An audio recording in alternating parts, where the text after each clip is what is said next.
Aku tinggal di kos dengan harga yang murah. Kos itu mempunyai lorong panjang yang lembab, pengap, dindingnya kotor, dan berdebu.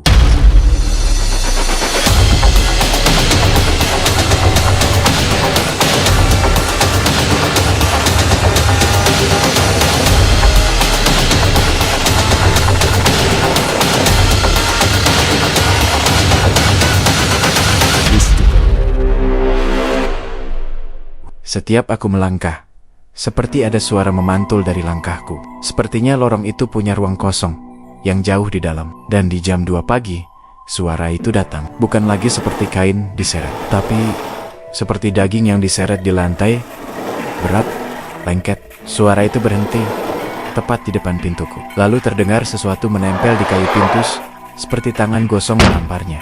Aku ingin membuktikannya. Kemudian aku memasang kamera tepat di depan pintu kamarku. Dan malam pertama, tidak terjadi apapun sampai dengan jam 2:03. Tiba-tiba, lorong memanjang seperti sedang dilipat dari dalam. Lampu-lampu bergeser, membentuk sudut yang tidak mungkin. Kemudian di ujung lorong yang memanjang itu, muncul perempuan. Tubuhnya semua gosong, tetapi bukan hanya gosong, tapi mengelupas seperti arang yang baru ditiup angin. Setiap kali ia bergerak, serpihan kulitnya runtuh ke lantai. Malam kedua, rekaman menunjukkan lorong menyempit. Dindingnya seperti daging yang berdenyut. Tiba-tiba dari salah satu retakan dinding, muncul tangan. Tangan itu bukan cuma gosong, tapi jari-jarinya patah, menggantung, meleleh, seperti lilin panas. Ia meraba-raba lantai, meninggalkan bekas hitam seperti cairan terbakar. Aku tanya, "Ibu kos?" Ia gemetar. Dulu ada mahasiswi terbakar di lorong, tapi api itu tidak membakar bangunan. Hanya tubuhnya, dan dia ditemukan dalam posisi merangkak, seolah berusaha keluar dari lorong. Ia menunduk. "Kamu harus pergi sebelum dia menemukanmu." Pukul 2 lewat sedikit. Dinding lorong mulai menetes seperti cat yang meleleh, tapi berwarna hitam pekat. Lalu sosok perempuan itu muncul dari balik gelap. Rambutnya rontok satu persatu, seperti benang terbakar. Aku melihat kulit wajahnya, retak-retakannya begitu dalam, sampai terlihat tulang pipinya. Ia berjalan menyeret kaki. Kaki kirinya sudah tidak utuh bagian. Betisnya meleleh, jatuh, menetes ke lantai seperti lilin panas. Setiap langkah meninggalkan lubang kecil gosong di keramik. Matanya putih kosong. Tidak sekadar tanpa bola mata tapi berdenyut. Seperti ada sesuatu bergerak di baliknya. Ia berhenti di depan kamera.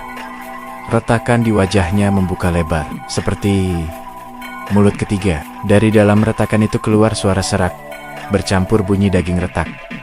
"Kamu yang membuat aku mati." Lalu ia menyebut namaku.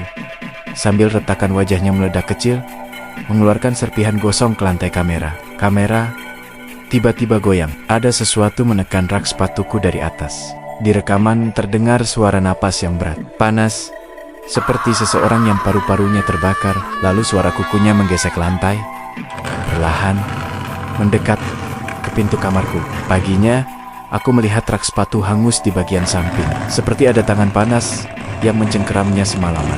Di depan pintu kamarku, ada jejak hitam gosong berbentuk lutut, seolah seseorang merangkak sampai sangat dekat denganku. Aku pindah hari itu juga. Ibu kos tidak menahan, ia hanya berbisik, "Sekarang dia sudah tahu namamu. Tidak ada tempat yang aman untukmu." Dan di kos baruku, aku tidur dengan lampu menyala. Tapi jam 2 pagi tadi, aku terbangun karena bau hangus menyeruak pelan, dan dari bawah pintuku muncul cairan hitam pekat yang menetes perlahan, seperti lilin meleleh, seperti betis perempuan yang pernah kulihat di rekaman.